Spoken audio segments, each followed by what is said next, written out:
There's Todd and there's Jerry, serving psych information buffet on the Kitchen Shrink podcast. It's just... Well, thank you for watching Kitchen Shrinks, and I'm Dr. Todd Fleischer. And I'm Dr. Todd Fleischer. You are not Dr. Todd Fleischer. I'm Dr. Jerry Bockoven. Sorry, I got lost there just for a second. And our topic this week is midlife daters. Later daters. Later daters, not later taters, as I mispronounced. And we're going to be talking about this, but just to let you know, we did a whole podcast on midlife dating that you're welcome to go watch, listen to on KitchenShrinks.com. If you're in your 40s and 50s and finding yourself out there on the dating scene again, it's very important you know that it's not the same as when you were in your 20s, and you're likely to encounter some types of people out there that you might want to be wary of. So these are people, if you're dating in midlife, to watch out for. What would the categories be, Dr. Fleischer? Well, one category would be a people pleaser. That's someone who is... You say that so well. You're really good at saying that. You mean I'm good at reading this piece of paper that's sitting down in front of you? Thank you very much. You've role modeled that. But what's the problem with someone who's a people pleaser over time? Pretty soon they please you so much they start resenting you. Right, and you start resenting them or being annoyed by them. Be careful of people that are pleasing you way, way too much. That doesn't work out so well later on. Now, my favorite category, not in that you want to be with, is the house cat. What? The house cat? The house cat is the person that you date that wants to be taken care of.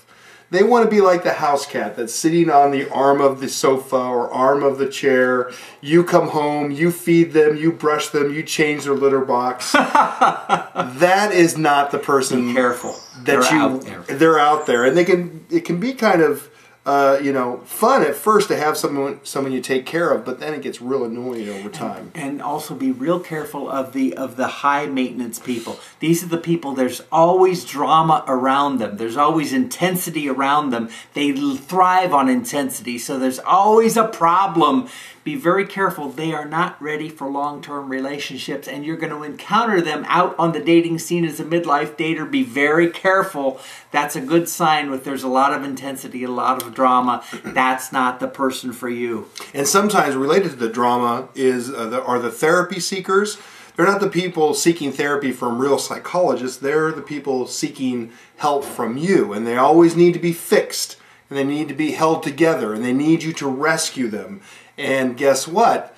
That's going to wear you out over time. And so if you establish a relationship based on someone who needs help all the time, who needs therapy, who needs advice, stay away. This is gold. This is gold. This stuff is gold. I'm telling you, this is gold. If you're 40s, 50 dating, listen to this guy. This is gold. That's right. And I didn't mention it when we signed on, but we both are clinical psychologists, so we've seen plenty. Are you really a clinical psychologist? Yes. I would have never guessed that of you. Yes, thank you. You know the other people to be careful of? Rapid attachers. The ones who, the love at first sight people, that the minute they meet you, you're their soulmate. You're absolutely the one they've been looking for forever. Look out. Be very, very cautious of those people, because it usually doesn't end so well. Be very, very cautious. Be afraid. Be very afraid. And on the other end of the spectrum, watch out for the caretakers. Caretakers are people, just as the name implied. What? What are you looking at me for? You looking at me for when you said that? You looked at me. You have never shown me any caring whatsoever, so don't worry. That's not a problem for you. But caretakers are the ones, you're not fixing them, but they're taking care of you. Yeah, they're kind of in your business. They're watching your every move. They're wiping your nose. They're wiping the edges of your mouth.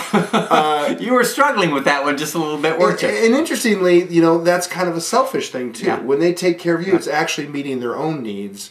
So if you feel smothered because someone's too much of a caretaker, run the other way. Hey, listen, so if you're a later dater, check into our podcast, KitchenShrinks.com, for more information about what to be careful of and kind of how to be a later dater, because it's different than when you were an earlier dater. Absolutely. You have to work at it. It's completely different. And that's at www.KitchenShrinks.com. And I'm Dr. Todd Fleischer. And I'm Dr. Jerry Bockoven. And thank you for watching and listening. Thank you. Good, thank you. Thank you. Thank you. Thank you. I'm going to leave that in there. I will.